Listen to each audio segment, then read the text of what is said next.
नमस्कार साथियों, जैसा कि आप जानते हो किसान भाई अब गेहूं की बिजाई करने जा रहे हैं और 25 अक्टूबर से किसान साथी यहां पर गेहूं की बिजाई करेंगे। बहुत से किसान साथी ये पूछना चाहते हैं कि गेहूं की बेसल डोज क्या होनी चाहिए। बेसल डोज यहां पर इतना अहम रोल प्ले करती है कि हमारे गेहूं का जर्मिनेशन कैसा होगा, गेहूं का फुटाव कैसा होगा, तने की मोटाई कितनी होगी और गेहूं का उत्पादन कैसा होगा, ये सब कुछ निर्भर करता है बेसल डोज पर। और क्यों करता है इसके बारे में आज की वीडियो में मैं बताने जा रहा हूं। बेसल डोज में कौन कौन से साल्ट की आपको जरूरत होगी गेहूं की फसल में, ये भी आपको यहां पर डिस्क्राइब करूंगा। साथियों, अगर मैं बात करूं गेहूं की बेसल डोज के बारे में, तो बेसल डोज आपके पौधे के संपूर्ण विकास पर पौधे के संपूर्ण विकास को यहां पर डिफाइन करता है। अगर गेहूं की बेसल डोज में आपने वो साल्ट नहीं डाले जिनसे कि गेहूं का जर्मिनेशन ठीक हो सके, गेहूं के पौधे की जड़ों का विकास ठीक से हो सके, पौधे में ट्रिलिंग ज़्यादा अच्छी हो सके, पौधे की तनी की मोटाई बढ़ सके, तो आपको बेसल डोज का कोई यहां पर अहमियत नहीं रह जाता। साथियों, अगर गेहूं के जर्मिनेशन की मैं बात करूं तो उसके लिए यूरिया खाद लगभग 35 किलोग्राम से लेकर 40 किलोग्राम प्रति एकड़ तक हमें जरूर डालना चाहिए जबकि हम गेहूं की बिजाई करने के लिए जा रहे हैं। अब दूसरा पॉइंट आता है यहां पर डीएपी, डाई अमोनियम फॉस्फेट।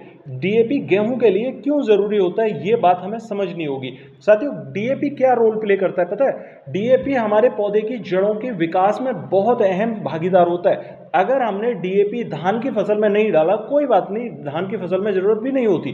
कारण क्या होता है कि धान की फसल में हम पौधे को उखाड़ के रोपाई करते हैं और पौधे की रोपाई होती है पानी में, और पानी लंबे समय तक भरा रहता है तो जड़ों का विकास ऑटोमेटिक अच्छा होता है। लेकिन गेहूं की फसल में सूखी मिट्टी के अंदर पौधे की जड़ों का विकास करना होता है, इसमें पौधे को बहुत ज्यादा मुश्किलों का सामना करना पड़ता है। इसलिए डीएपी की अहमियत बहुत बढ़ जाती है। डीएपी हमारे पौधे की जड़ों पर काम करती है, जड़ों का गुबार बढ़ाने में मददगार होती है, और जब पौधे की जड़ों का गुबार बनता है तो पौधे का तना मोटा होकर निकलता है, पौधे में फुटाव ज्यादा होता है, और जब पौधे का फुटाव ज्यादा होगा तभी उत्पादन आपका ज्यादा बढ़ेगा। आपने देखा होगा कि अगर सिंगल पौधा खड़ा है और वो घना बिजाई किया हुआ है तो उसमें बाली बेशक कितनी भी हैवी हो जाए लेकिन उसमें उत्पादन कम होता है। इसीलिए जो ट्रिलिंग किया हुआ पौधा होगा, उस फुटाव किया पौधा होगा, उसमें उत्पादन ज्यादा निकलेगा। इसीलिए आपको जरूरत होती है यहाँ पर डीएपी, डाई अमोनियम फॉस्फेट की मात्रा की। अगर मैं बात करूं तो 50 किलोग्राम डीएपी की आपको जरूरत होगी गेहूं की फसल के लिए।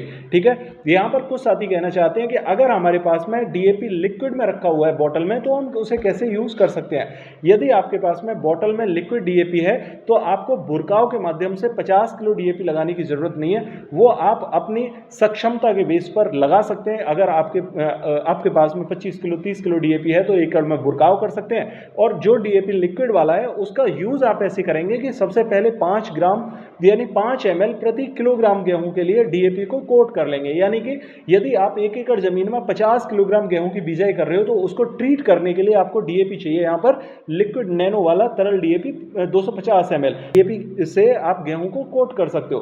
कोट किया हुआ गेहूं क्या लाभ लेगा डीएपी का? जब गेहूं के छिलके के ऊपर डीएपी लगा होता है तो आप यकीन मानिए कि वो छिलके वाले डीएपी को सबसे पहले एब्जॉर्ब करेगा जैसे ही उसकी जड़ों का गुबार निकलेगा।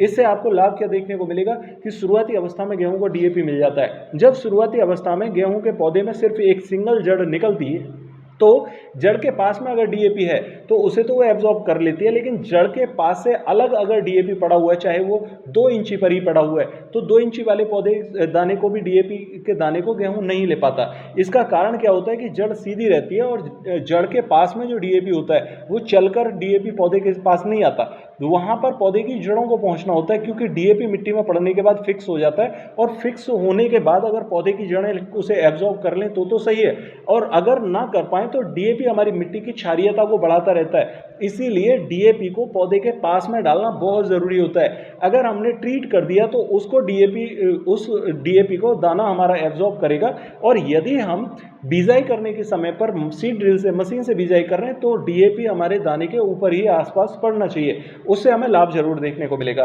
तो साथियों, आप डीएपी का कॉन्सेप्ट समझ गए होंगे। अब यहां पर बात करते हैं पोटास की।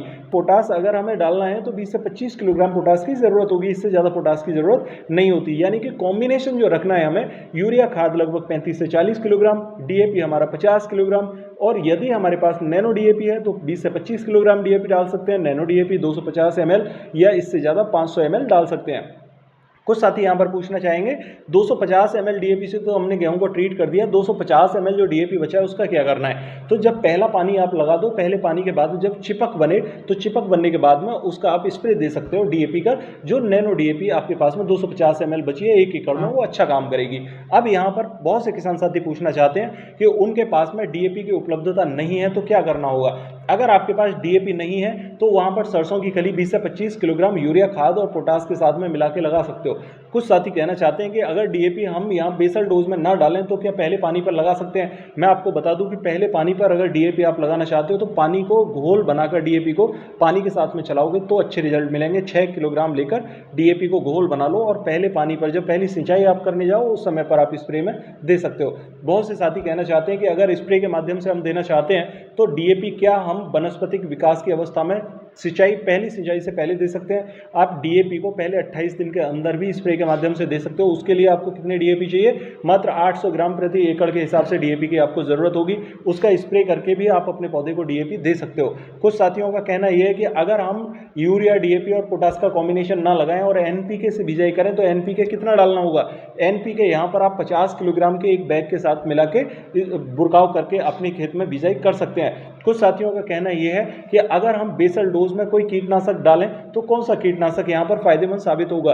अगर आपने कीटनाशक डालना है तो रीजेंट आप डालिए 5 से 6 किलोग्राम प्रति एकड़ के हिसाब से, या फिर आप यहाँ पर दूसरे कीटनाशक भी लगा सकते हैं। यानी कि कीटनाशक में आप यहाँ पर फोरेट या फेराडोन जैसे साल्ट डाल सकते हैं। कारण क्या है कि अभी बहुत बड़े स्केल पर पुआल की जुताई खेतों में हुई है और हमारी मिट्टी यहाँ पर लगभग 2 सीजन यानी कि 8 महीने से लेकर 10 महीने तक इस मिट्टी में पानी को सोखने की क्षमता, बहुत ज़्यादा जल भराव की क्षमता नहीं है।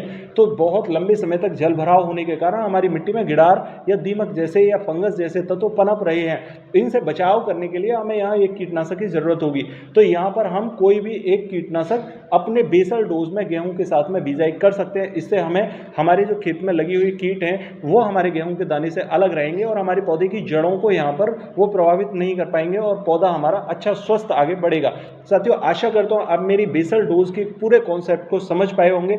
और यदि आप चाहते हैं कि ये वीडियो दूसरे किसान भाइयों के पास में पहुंचे और आप अपना उत्पादन ज़्यादा ले सकें तो इस वीडियो को लाइक शेयर करना बिल्कुल भी ना भूलें। और हाँ साथियों, एक पॉइंट और मैं आपको बता दूं कि हमने पॉडकास्ट का सिस्टम अब लॉन्च कर दिया है। जो भी किसान साथी पॉडकास्ट में इंटरेस्टेड हैं वो कमेंट बॉक्स में इंटरेस्टेड लिखकर या हमारे मेल आईडी पर मेल करें, या फिर व्हाट्सअप जिनके पास में है वो व्हाट्सअप पर भी अपने यहाँ पर सबसे फर्स्ट अपना नाम, अपना एड्रेस ये और अपना कॉन्टैक्ट नंबर वो यहाँ पर शेयर कर सकते हैं। हम उनसे कॉन्टैक्ट करेंगे और कॉन्टैक्ट करने के बाद उन्हें पॉडकास्ट के लिए यहाँ से इनवाइट किया जाएगा। साथियों, ये पॉडकास्ट में आप यदि कोऑर्डिनेट करते हैं तो ये आपके लिए बहुत बेस्ट होगा और हमें भी ये सहयोग के लिए बहुत बेस्ट होगा।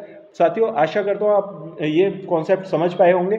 और यदि चैनल पर नए आए हैं तो चैनल को सब्सक्राइब करना बिल्कुल भी ना भूलें, क्योंकि इस टाइप की ज़रूरी जानकारी मैं आपको देता रहता हूँ। मिलते हैं अगली वीडियो में, तब तक के लिए नमस्कार किसान साथियों।